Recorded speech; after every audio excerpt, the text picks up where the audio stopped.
हिंदुस्तान को विविधताओं का देश कहा जाता है, अनेकता में एकता का देश कहा जाता है। इन विविधताओं को ही देश की खूबसूरती कहा जाता है। हो सकता है ये विविधताएं ही देश की खूबसूरती हों, लेकिन देश के कानूनों में विविधताओं से देश में खलबली मची है। सब अपने हिसाब से रहना चाहते हैं, सब मर्जी के मालिक बनना चाहते हैं। तभी तो देश में आईपीसी होने के बाद भी पर्सनल लॉ जैसे कानून आज भी धड़ल्ले से चल रहे हैं। लेकिन अब वक्त आ गया है जब आईपीसी को ही बदल देना चाहिए, आईपीसी को कूड़े में फेंक देना चाहिए, क्योंकि अंग्रेजों का एक कानून अब किसी काम का नहीं रह गया। आज बताएंगे इन कानूनों पर सुप्रीम कोर्ट के वरिष्ठ वकील अश्वनी उपाध्याय का क्या कहना है।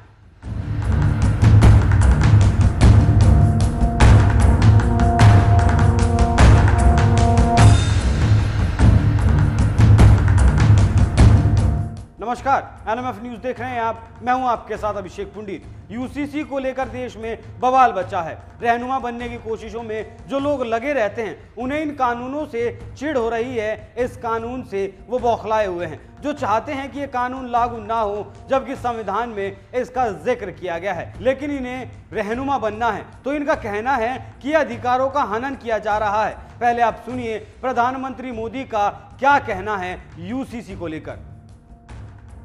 आजकल हम देख रहे हैं कि यूनिफॉर्म सिविल कोड के नाम पर ऐसे लोगों को भड़काने का काम हो रहा है।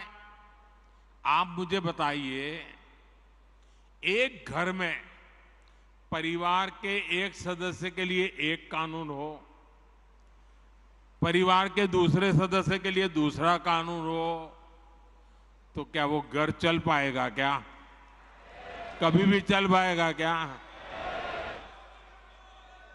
फिर ऐसी दोहरी व्यवस्था से देश कैसे चल पाएगा? हमें याद रखना है कि भारत के संविधान में भी नागरिकों के समान अधिकार की बात कही गई है।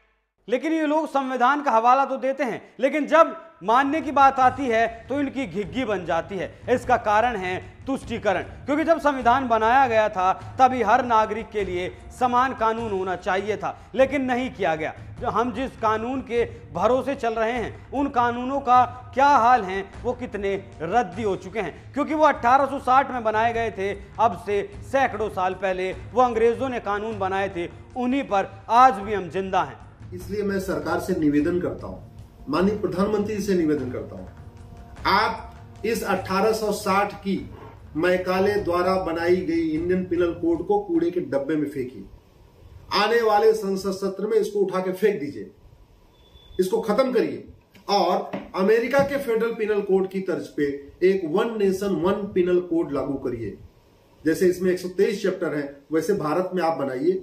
123 हो, 130 हो, 140 हो, 150 हो। चूंकि भारत में स्वाभाविक सी बात है, अपराध ज्यादा है, तो हमारे यहाँ जो चैप्टर होगा वो ज्यादा होगा अमेरिका के फेडरल पिनल कोड से। 123 से काम नहीं चलेगा, हो सकता है हमें 150 चैप्टर बनाना पड़े। लेकिन आप वो बनाइए, वकीलों की जिंदगी आसान हो जाएगी, जजों की जिंदगी आसान हो जाएगी, थानेदार तहसीलदार की जिंदगी आसान हो जाएगी, एफआईआर लिखना आसान हो जाएगा। किसी भी जो जजमेंट आता है, खासतौर पर क्रिमिनल केसेस में, उसका जो बेसिक होता है वो एफआईआर होता है। एफआईआर जितना बढ़िया तरीके से लिखा जाता है, उसी तरीके से चार्जशीट, फिर उसी के बाद गवाहों के बयान, फिर उसी के बाद फैसला। तो बेसिक होता है एफआईआर कैसे लिखा गया है, एफआईआर किस भाषा में लिखा गया है, एफआईआर क्रिस्टल क्लियर लिखा गया कि नहीं लिखा गया है, एफआईआर में सारी धाराएं लिखी गई कि नहीं लिखी गई है। ये बेसिक चीज होती है। आज की डेट में 50 से ज्यादा कानून चल रहे हैं। एफआईआर लिखने वाला कौन है? तो हवलदार होता है, कांस्टेबल होता है।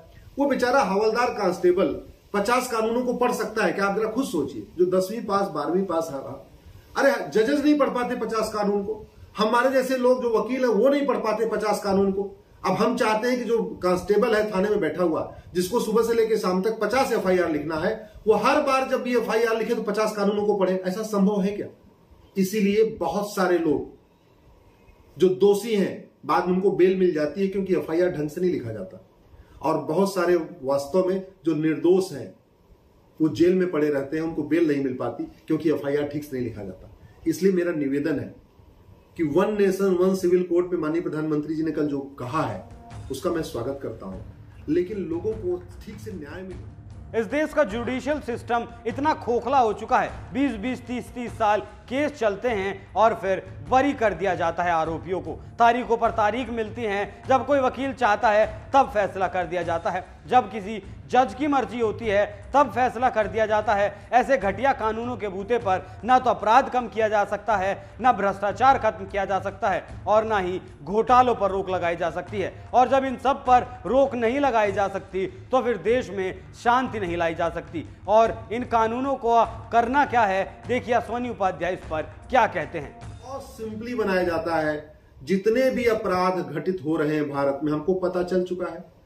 कुछ राज्यों के भी अलग अलग कानून हैं, उनको भी हम देख सकते हैं, उनको भी मिला लें और जो भी 140 चैप्टर 150 चैप्टर में जो भी अपराध हो उसके लिए एक कानून बनाया जाए। और फिर हम ये भी देखें कि जो हमारा कानून हो वो सबसे बढ़िया हो, दुनिया में सर्वोत्तम कानून हो।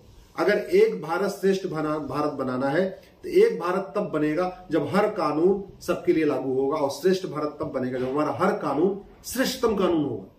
आज की डेट में इस फेडरल पिनल कोड में किडनैपिंग में 3 से 7 साल सजा है। अमेरिका के फेडरल पिनल कोड में किडनैपिंग में 50 से 100 साल सजा है, इसलिए वहां किडनैपिंग करने की किसी की हिम्मत नहीं पड़ती। तो हम ये भी देखें कि जो 60 समाचरित का सिद्धांत है उसके अनुसार एक one nation one penal code बनाए, एक देश एक दंड संहिता बनाए। जितना कानून कठोर होगा, जितने जल्दी दंड मिलेगा, जितने जल्दी जांच पूरी होगी, जितने जल्दी सजा का ऐलान होगा, उससे उतने जल्दी ही अपराध कम होता जाएगा, भ्रष्टाचार कम होता जाएगा। कल माननीय प्रधानमंत्री जी ने कहा है कि 20 लाख करोड़ का घोटाला करने वाले पटना में मिले थे, लेकिन किसी को सजा नहीं हुई। 20 लाख करोड़ का घोटाला हो गया, लेकिन 20 लोगों को भी आजीवन कारावास नहीं हुआ, 20 लोगों को भी फांसी नहीं हुई। इसलिए one nation one penal code के साथ साथ पुलिस चार्टर लागू करना पड़ेगा। पुलिस चार्टर का मतलब 1 घंटे के अंदर एफआईआर और 1 महीने के अंदर जांच पूरी। नार्को पॉलीग्राफ ब्रेन मैपिंग कानून बनाना पड़ेगा, तब 1 महीने के अंदर जांच पूरी हो जाएगी।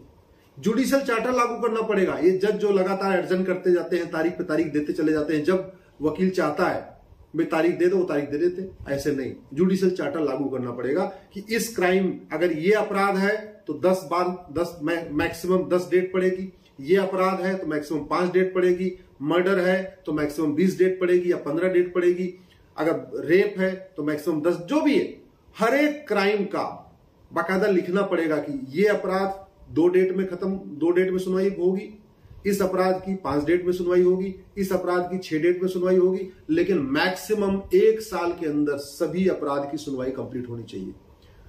कानून क्रिस्टल क्लियर होगा, वेल डिफाइंड होगा, तो ये जो फैसले पलटते रहते हैं, आपने देखा होगा, डिस्ट्रिक्ट कोर्ट फांसी देती है, हाई कोर्ट आजीवन कारावास देती है, सुप्रीम कोर्ट उसको बाइज्जत बरी कर देती है। क्यों?